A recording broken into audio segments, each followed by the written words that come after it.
We've got a doozy today, guys. We're gonna try to cram all this into one video, but we have a new tool here at Hassel Cycle Works. Parts from JD Squared. We got parts from Swag Off-Road. We've got parts from Harbor Freight. And then we have a portion that we have to fabricate and build ourselves. A lot going on in this video. It may seem like a simple task, but there's a lot going on. There's a lot that needs to happen. It is a Model 32 bender from JD Squared. We're going to come right out of the box with some upgrades. I gotta stop talking. I gotta unbox all this stuff and we gotta get cracking.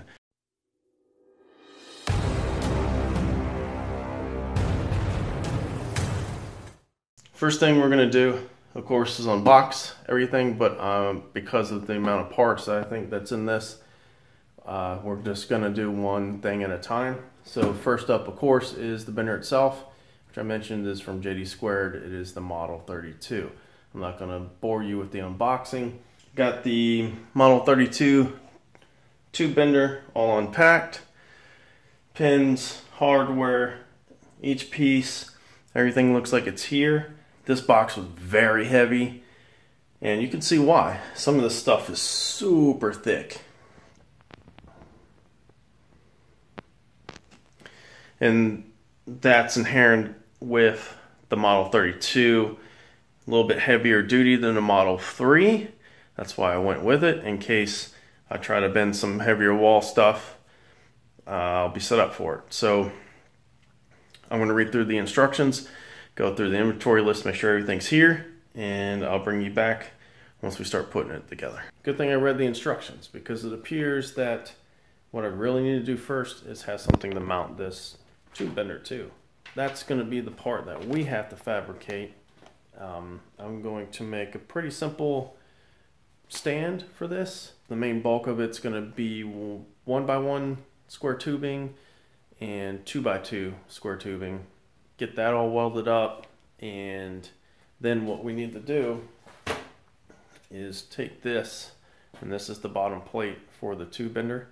There's 2 3/4 inch holes in this, and what we're going to do is we're going to lay this on top of some of the 1/4 inch plate that I have back there and make a mounting plate for this, and we'll use this as a template to mark our holes and drill that out on the drill press, and that will be the top of our stand for this bender.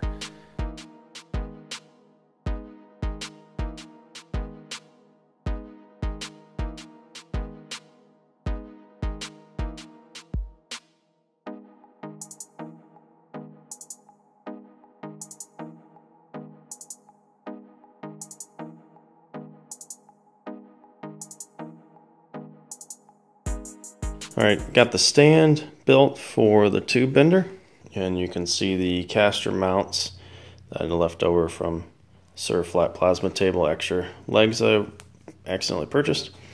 The top is 1/4 inch thick plate steel, or one of the 3/4 nuts is welded to the bottom of the plate, and then the plate's welded to that 2x2. The legs that hold the casters are approximately 16 inches long. And you can kind of see how they wrap around that 2x2. Should be plenty long to give us enough stability so it doesn't tip over. And those are the casters.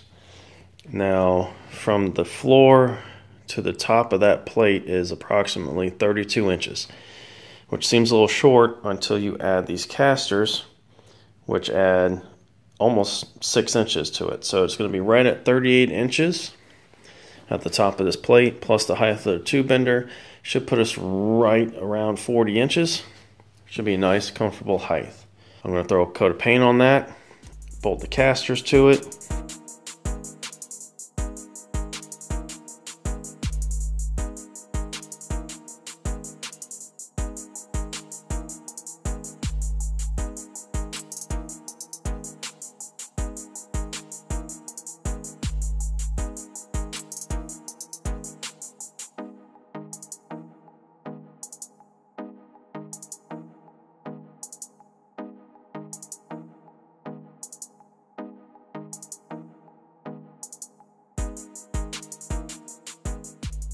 our Model 32 tube bender is pretty much assembled. If you notice, it looks a little different than some other pictures you may see because we don't have the ratcheting system or the long telescopic tube handle attached. Because we're doing the hydraulic conversion on this, we don't need those parts. I am going to keep those and store them just in case. So now we need to open up the Swag Off-Road box and start putting that together. And that's going to be our adapter to go between the JD squared piece and the hydraulic cylinder.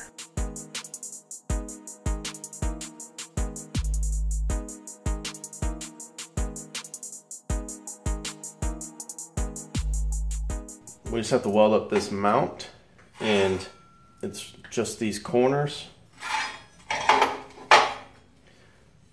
all 4 of these corners, and then on the secondary mount we have to do the same thing, all 4 of those corners.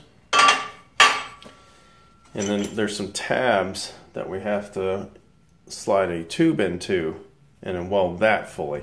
So what I'm going to do is go ahead and weld that. Nothing too crazy. I'll probably TIG it and just burn it in pretty good. Do some large fillet welds because there is going to be some stress on this. A nice little touch that Swag did was they actually cut their logo into the side of it, which is pretty sweet. Instructions look really simple. Looks really easy to put together. They do offer a pre-welded one. It's a little more expensive, but if you don't have the means, then that's a good option. But since we do have the means here, I went with the U-welded kit, which does save you a few bucks. Gonna jump on that, bring you back once I've got it welded and probably a coat of paint on it, and we'll slap it all together, and then it's time to install the ram itself.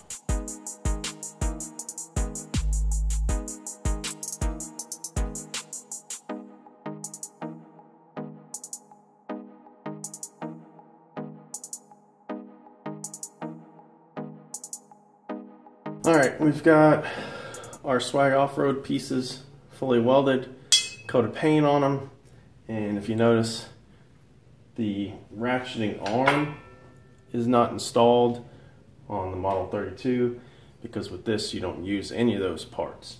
So I'm going to go ahead and install this per the Swag Off-Road instructions, and then the next step is to actually install the hydraulic ram.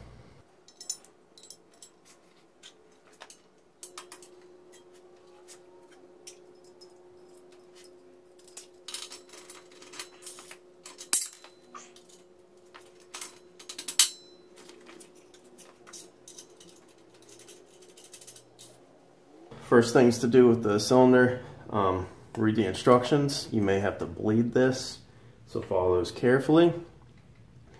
First thing we need to do with the Swag Off-Road kit to use that knob that comes with it is to press this pin out and then put the knob on and press the pin back in. That's what that knob should look like. And now I'm going to put this in the Swag Off-Road adapter.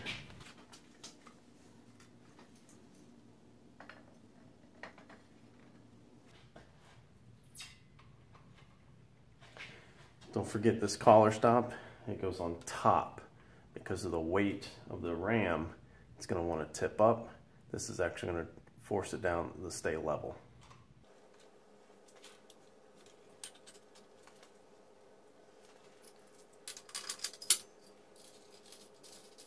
Everything's tightened up. I've double checked everything. I believe we have everything installed correctly. So I'm going to put a piece of 1-inch tube in here that matches our die. Let my compressor fill up, and then we'll try to bend it.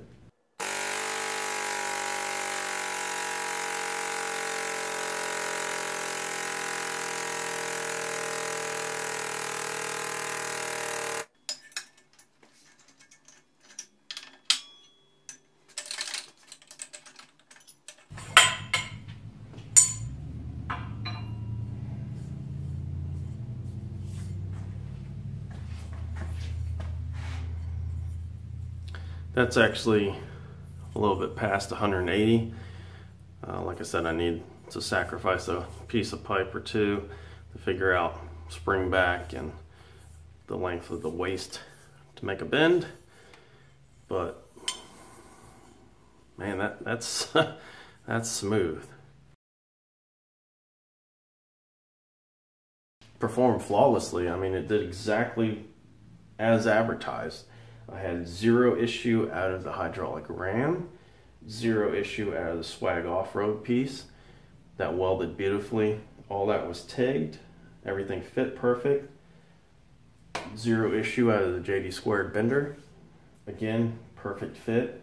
The finish on it was awesome. I think this is missing something. I know what it's missing. We'll fix it right now.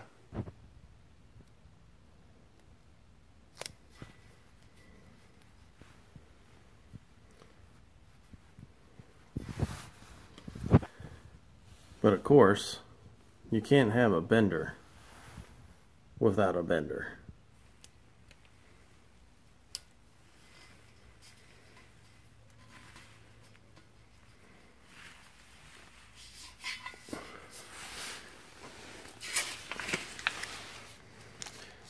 Now it's done. That's it for this one. Until next time, get up, get out there and do it.